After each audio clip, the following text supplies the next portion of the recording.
السلام علیکم ورحمۃ اللہ وبرکاتہ۔ دوستو کیسے ہو آپ؟ آج میں نے ایک سورہ سجدہ اور تبارک الذی کی فضیلت کے بارے میں آپ کو میں ایک تھوڑا سا معلومات حاصل کرنا چاہتا ہوں، کیونکہ اس کی بہت زیادہ فضائل آ چکی ہے۔ احادیث مبارکہ میں اس کے بہت زیادہ فضائل ہیں۔ سورہ سجدہ کے بارے میں بھی ہے، سورہ ملک تبارک الذی کے بارے میں بہت زیادہ فضائل ہے۔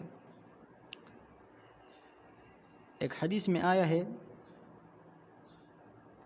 اور یہ حدیث امام ترمذی رحمہ اللہ نے فضائل قرآن باب ما جاء فی فضل سورۃ الملک اس میں نقل کیا ہے کہ حضور نبی کریم صلی اللہ علیہ وسلم سورہ سجدہ اور سورہ ملک پڑھے بغیر نہیں سویا کرتے تھے، یعنی نبی صلی اللہ علیہ وسلم ہر شب سورہ سجدہ اور سورہ ملک کا تلاوت ضرور کیا کرتے تھے۔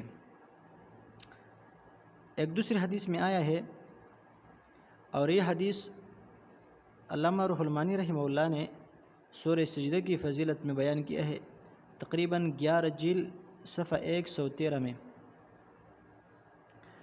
حدیث میں ہے کہ سورہ سجدہ قیامت کے دن اسی طرح آئے گی کہ اس کی 2 بازو ہوں گی، اللہ اکبر، اور اپنے پڑھنے والوں پر پردہ کرے گی اور فرشتوں سے کہے گی کہ اس شخص پر کوئی راستہ نہیں، یعنی اس کو مت پکڑو، اسے چھوڑ دو۔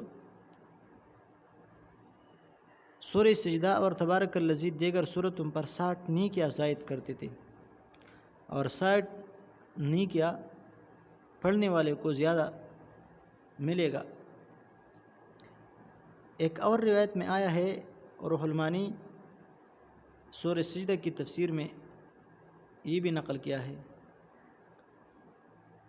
کہ جو شخص اس سورت کو، سورہ سجدہ اور تبارک الذی کو مغرب اور عشاء کے درمیان پڑھے گا تو گویا اس نے لیلۃ القدر کا قیام کیا، اتنا بڑا فضیلت۔ ایک اور روایت میں آیا ہے، امام ترمذی رحمہ اللہ نے ابواب الجمعہ باب ما جاء فیما یقرأ به فی صلاۃ الصبح یوم الجمعہ میں نقل کیا ہے کہ حضور صلی اللہ علیہ وسلم نے فرمایا، اور اس کا عمل بھی یہ تھا کہ جمعہ کے دن نماز فجر میں سورہ سجدہ کی تلاوت فرمایا کرتے تھے، اور یہ انہوں نے ایک معمول بنایا تھا۔ تو اس لیے سب مسلمانوں کو چاہیے کہ وہ سورت جس کو رسول اللہ صلی اللہ علیہ وسلم نے بازو کا نام دیا ہے، کیونکہ بازو کے ذریعہ لوگ کام کرتے ہیں اور مشکلات سے اپنے آپ کو نکالتے ہیں، تو اسی طرح سورہ سجدہ بھی ایک بازو کی طرح طاقت رکھتی ہے، قیامت کے دن اپنے پڑھنے والوں کو جہنم سے بچا کر جنت میں داخل کرے گا، اور اس کے لیے ایک شافعہ بنائے گا۔